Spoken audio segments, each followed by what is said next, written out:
Hello, everyone. Happy Saturday. I'm Pauline Narvas, your host today for Inspiring Figures.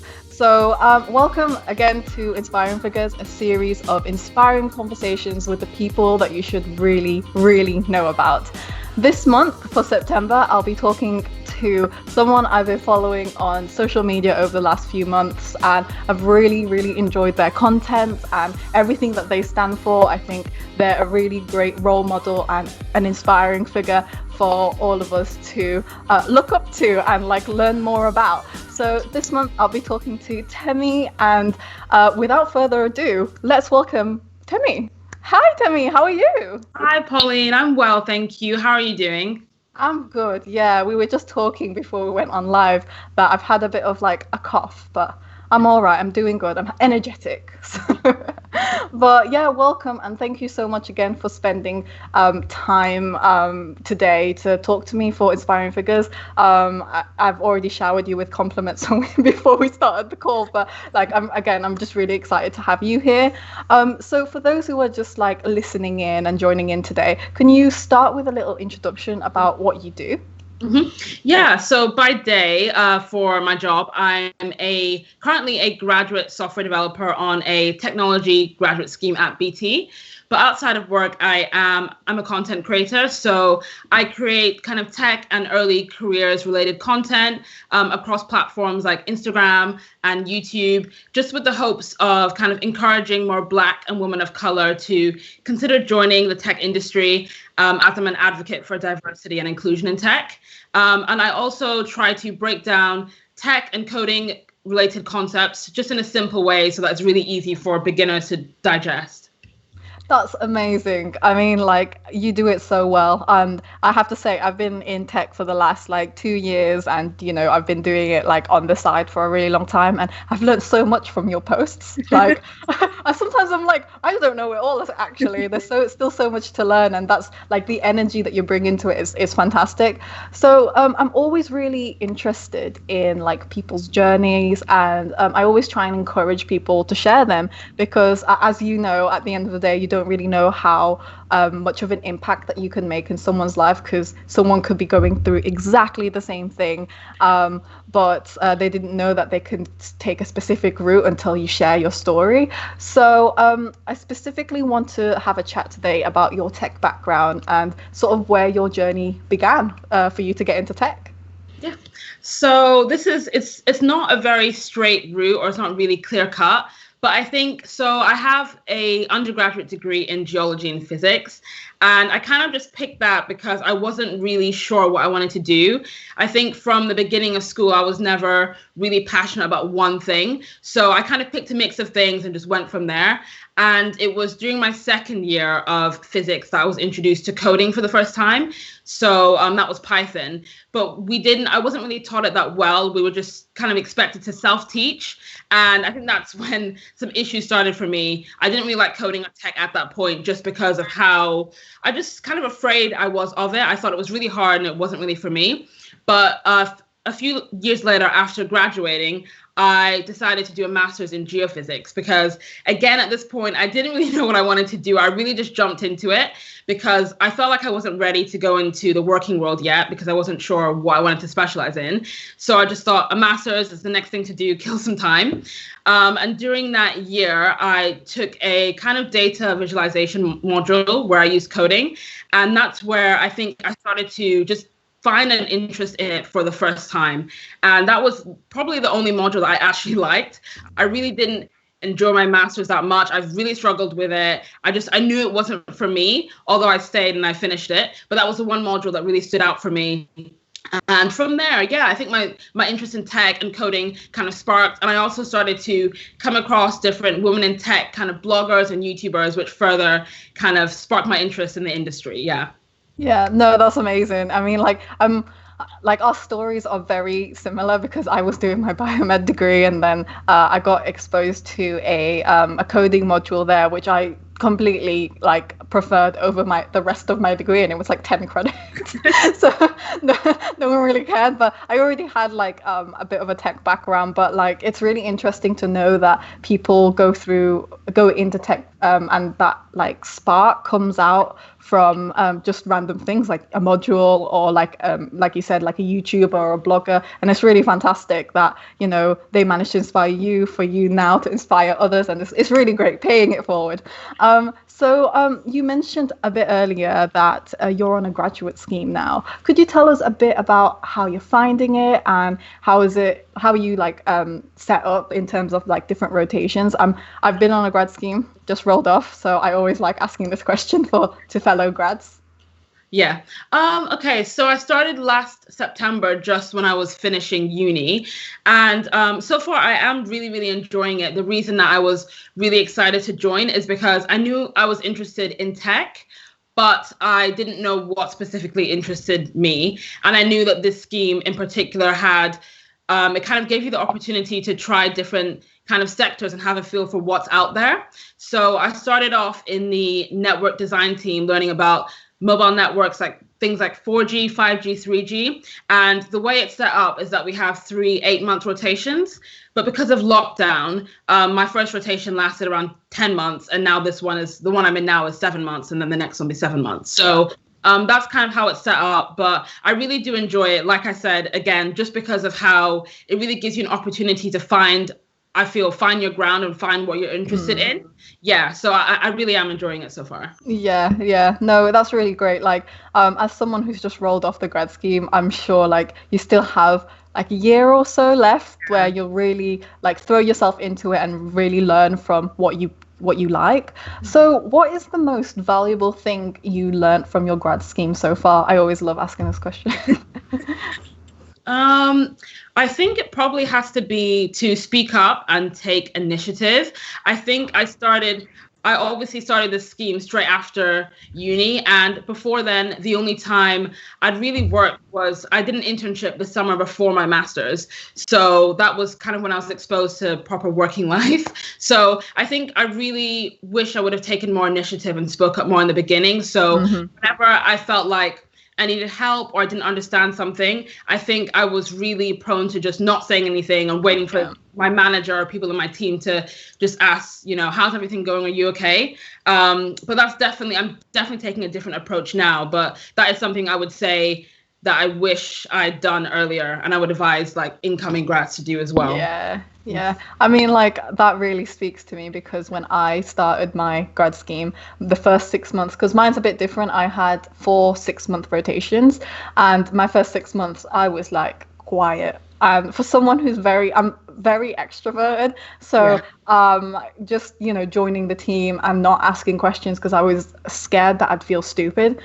I just kept quiet. I just sat back. But when I reflect back, my first rotation, I could have got a lot more out of it if I, like you said, like spoke up a bit more. But you know, you live and you learn. So for the next like year or so, I'm sure you're going to continue driving that energy forward. And so, what is like one piece of advice you'd give for graduates who have just graduated from university and want to get into a competitive grad scheme, such as the one you're in right now with BT? I would say the most important thing is to not be discouraged. I think that it's really common, especially when you're in uni. I think it's hard enough anyway, applying for grad schemes and having assignments or exams to do. So I would definitely say, whilst you're applying for all these things, don't get discouraged. I think the more you apply for things and the more kind of video interviews you do, or psychometric tests, whatever it is, or even assessment centers, I think the more accustomed you are to it and the easier it becomes. So yeah, I think you just gain more experience. So don't be discouraged. Keep applying. You know, you will get something. I think that's the main thing. Just keep going and keep persevering through it. Yeah. No, that's great advice. I mean, like people kept saying that to me, but I was really close to giving up when I first graduated in 2018. I was still looking for like grad schemes and internships and stuff like that and work. And I kept getting rejections like literally every single day. Everything I applied for, it was like, no, sorry.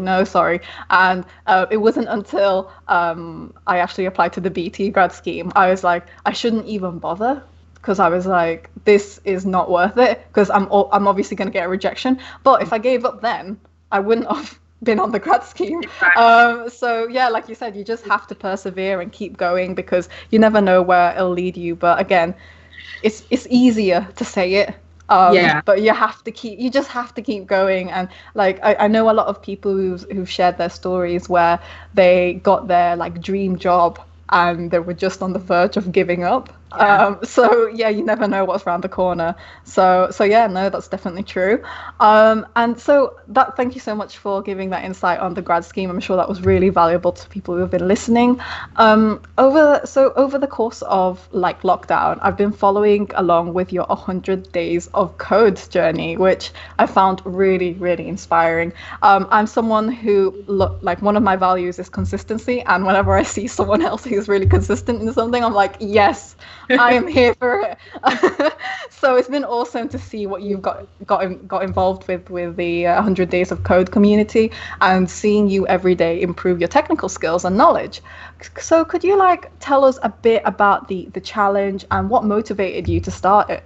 Yeah, so the challenge is, it's basically the idea is that you code every day for 100 days for at least an hour a day, and that you can document your journey on social media. But I think a lot of people, just for the most part, don't code consistently for 100 days. Mm-hmm. I'm sure some do, but I think it's quite common to do a few days here and not there, just kind of do it as you please. But I think the thing that motivated me to do it was that obviously I've been quite interested in the tech industry for the last maybe year to 2 years. So I kind of knew that within that I did want to go into something eventually that was quite technical, and more specifically, I wanted to improve my coding skills. And I think because I knew that for my second rotation, I wanted to go into the software development team, I wanted to prepare for it. I didn't want to go into the team and just spend a lot of time trying to teach myself the basics from the beginning. So I think wanting to be prepared for that really is where the motivation came from. And so, I came across the challenge on Twitter. And from then on, I was just like, it's time for me to finally sit down and do it and stop saying, I want to do this, I want to do that. I think that's something I was really, really fond of doing in the past, like never actually taking the initiative to start and just saying, oh, this is what I want to do. So I think knowing that I wanted to be in this rotation next is what set me up and what kind of pushed me to do it. Wow, that's incredible. I mean, like, I'm one of those people who tried the challenge, and I got about to like 50 days and I was like, I can't code all the time because I was doing a lot of my job anyway. But like, kudos to you. It's like such an incredible learning journey for yourself. So from your experience, what was the most challenging part of doing the 100 Days of Code challenge? I think it's what you said now. I think having the kind of trying to sit down and do it every single day. I think if it's what you do in work, it's probably going to be a lot harder because you're staring at code 9 to 5 and then you're staring at code afterwards. A lot. But I think, having that discipline to kind of sit down and like try and do it was the hardest thing. I think it was really hard in the beginning and at the end. More so in the beginning because it's just picking up that new routine and trying to kind of integrate that into your everyday life. And obviously, if you've never coded before, it can be quite frustrating in the beginning. And so a lot of times I really did feel like giving up. And then also near the end, because by that point I was just sick and tired. I was really sick and tired. So the beginning and the end was really the most challenging things. But yeah. Oh, that's like that's hilarious because like for me it was like definitely the beginning, and then when I was like umming and ahhing if I wanted to quit or not, then that was really difficult because I still wanted to keep it consistent. But it differs from person to person. But thank you so much for sharing that. So what do you think the most rewarding part of the challenge was? And like right now, do you feel more technically confident? Yeah, so I think the most rewarding part was seeing some of the kind of projects and the applications I got to build. I think the thing that I find the most rewarding was the prototype kind of app I built for the Code First Girls hackathon. I think that was the first thing I kind of did not on my own, I did it in a group, but I think that was the first thing that I did that really kind of motivated me to keep going. So I think starting from doing that, I didn't have much JavaScript knowledge. I had barely any, and I took on the role along with another girl as lead React Native developer. I think I just wanted to throw myself into something. Lockdown had started, and I just wanted to, I guess, do anything to keep myself busy. So yeah, I think that was the most rewarding things, building applications. And I think the thing I've learned the most, or wait, sorry, what did you ask me about? The most rewarding. Yeah. So yeah. I would say building the applications were the most rewarding, and seeing that in the end result. Yeah, definitely. I mean, like, I've done a few Code First Girls courses, taught them and been a part of them, and the best one is definitely when you're starting to see your project come to life. And it's the same with like even work, like, you know, after you've been working on something for months and months and then seeing it like live on the website or like benefiting customers, it's like amazing. This is so much fun. So yeah, no, definitely. So I think you mentioned this earlier about when we're doing the 100 days of code challenge, it can be quite overwhelming getting into it, and then when you're working as well and your full-time job is like a developer or you're doing some sort of like technical thing, it can be quite difficult when you're staring at one piece of code, then another piece of code. Definitely from my own experience, where I was doing like front end, a bit of back end at work, and then I have to do like the whole thing again in a different code base. Really just messes with my head. So what are your like tips for learning alongside having a full-time job? Yeah. So I would say, first of all, it was probably a little bit, it probably would have turned out differently if I was at the office. I think when I started it was just before we went into lockdown. So I kind of used the time I normally would to commute to kind of do coding on the side.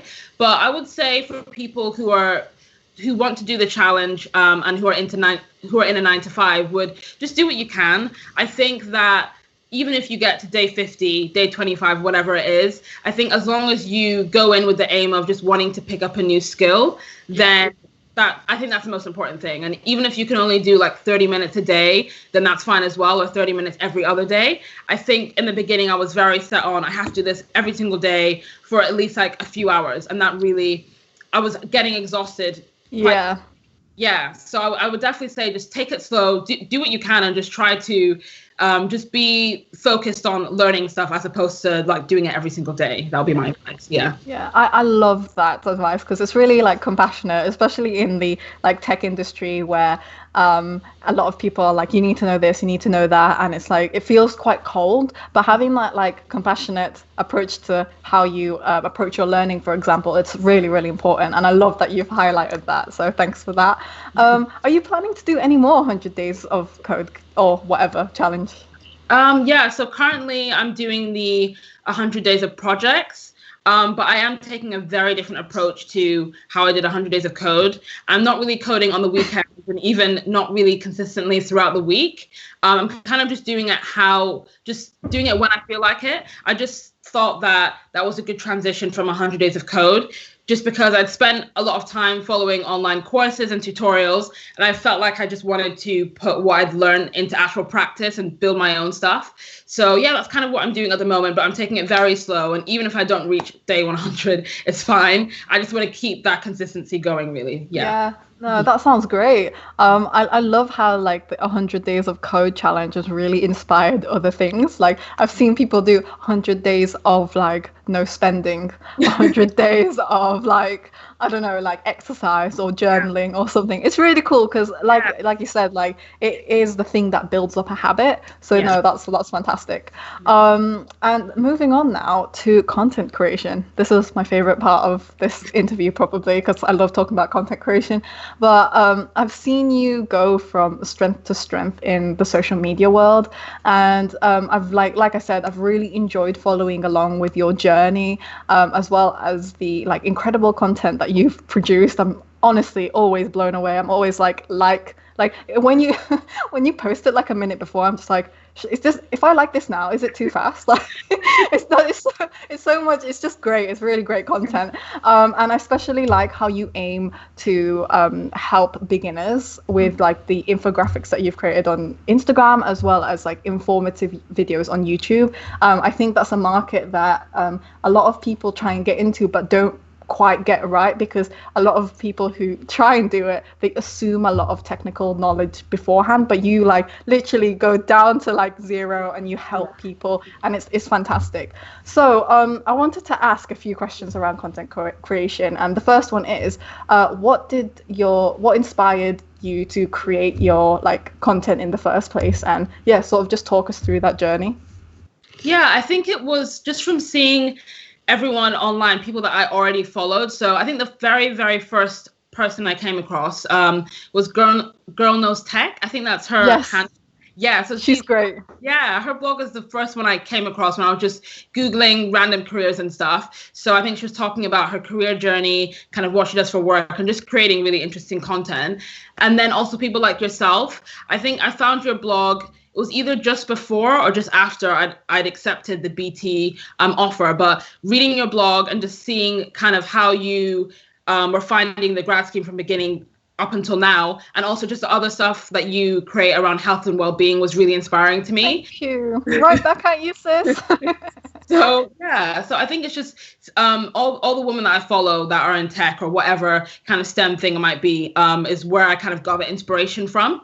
So I just think because I was partly inspired to get into tech because of that, I'd like to do the same thing. Yeah. So, mm-hmm. Yeah, and you're doing a great job of it. I'm sure there's like loads of beginners that you've really helped. So again, it's great that you're paying it forward. That's fantastic. So I'm always really keen to learn about the behind the scenes of content being made. And this is something I'm trying to like start up in my own blog, because I want to write about like how Inspiring Figures, for example, is created, how my brother creates all my branding and stuff like that. But could you talk through like your process from the idea to the moment that you post it? So I think it comes from a few places. I think that some of what I create comes from either what I'm learning outside of work or at work that I think would be valuable to other people, or things that I feel like I would have wanted to know before starting out in tech. So I think the main thing is just thinking about what I'd want to consume if I knew nothing about tech or about coding or whatever the case might be, and just trying to produce that content. And yeah, so I aim my content mainly at beginners, but just because I know there's a lot of people, a lot of women of color, Black women who want to get into the tech industry. So yeah, I think the main thing is I always try to create content that I want to consume. So in terms of how I create it, so yeah, I have an idea. If it's for Instagram and my infographics, I have an idea and then normally go to Canva to start bringing that to life. And I specifically try to make the kind of Instagram content quite bright and colorful, just because I want it to be a bit more inclusive. I think that if content is created, especially tech, in a way that's a bit maybe bland, not too colorful, it can kind of deter people away a bit. Yeah, so I think making it attractive to young women is one thing. And I think for YouTube, when I have an idea in the same way, I'll just normally go to Notion and write down what I'm going to say. I think in the beginning of when I started creating YouTube videos, I just sat down and started talking to my phone, and I ended up being there for like 5 hours. It was really long. So I'm taking a different approach now and actually writing everything out. So yeah, that's kind of how. Mm-hmm. Yeah, no, that's great, because like you said, I think one of my favorite things from your content is the fact that it's always like bright and colorful, and I always love the designs. And like you said, tech, especially like tech documentation, it can be so bland, and it's for me, sometimes I can't read it. Like, even though it's in front of me, I'm just like, it's so bland. There's a lot of like blocks of text. Whereas like when you break it down a little bit, it's just so much more easier to consume and easier to understanding. So you're doing a great job in terms of that. What is your advice for people who want to start creating content and engaging with their target audience? Again, this is an area that I love asking people about, and I always like learn from other people and how they do it. So yeah, could you talk a bit about that? Yeah, so I think the main thing is to just create content that you would want to consume. I think that if you're creating stuff that you're passionate about, that you're genuinely interested in, then I think that comes across to people who view and consume that content.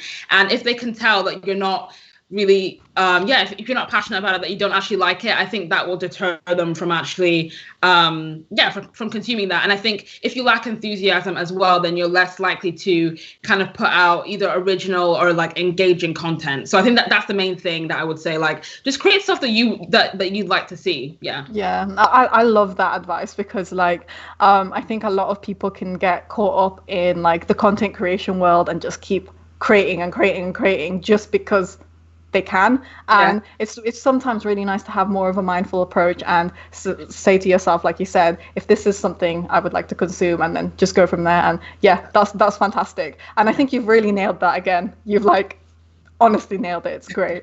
And we're actually just on our like near our like last question now, but I love asking this question, especially in 2020.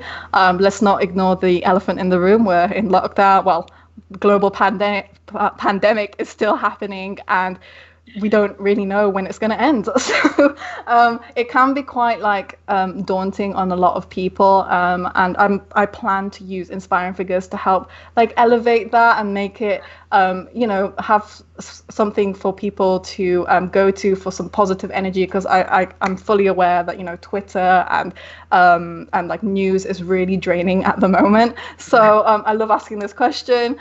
What are you most looking forward to the rest of 2020? Have you got anything lined up or anything like that? I think in general, so the first thing would be just spending more time with like my family and loved ones. I think that's one of the things I'm really, really grateful for. Before lockdown, I think the longest I'd spent at home was probably a few weeks, like maybe on summer holidays from uni or coming back from work for the weekend. So this is the longest I've gotten to spend with like my family and also my boyfriend who lives up in Scotland. So I think that's the main thing, connecting to my loved ones. That's really what I'm like. I want to make the most of that because I don't know when I'm going to have to go back to Bristol. So I think that's one thing. I think also probably just my own personal development outside of technical stuff, just within myself. I think in general, I'm quite introverted. And so I think if a year ago, I don't think I would have even imagined like being here now on Inspiring Figures and actually speaking to you.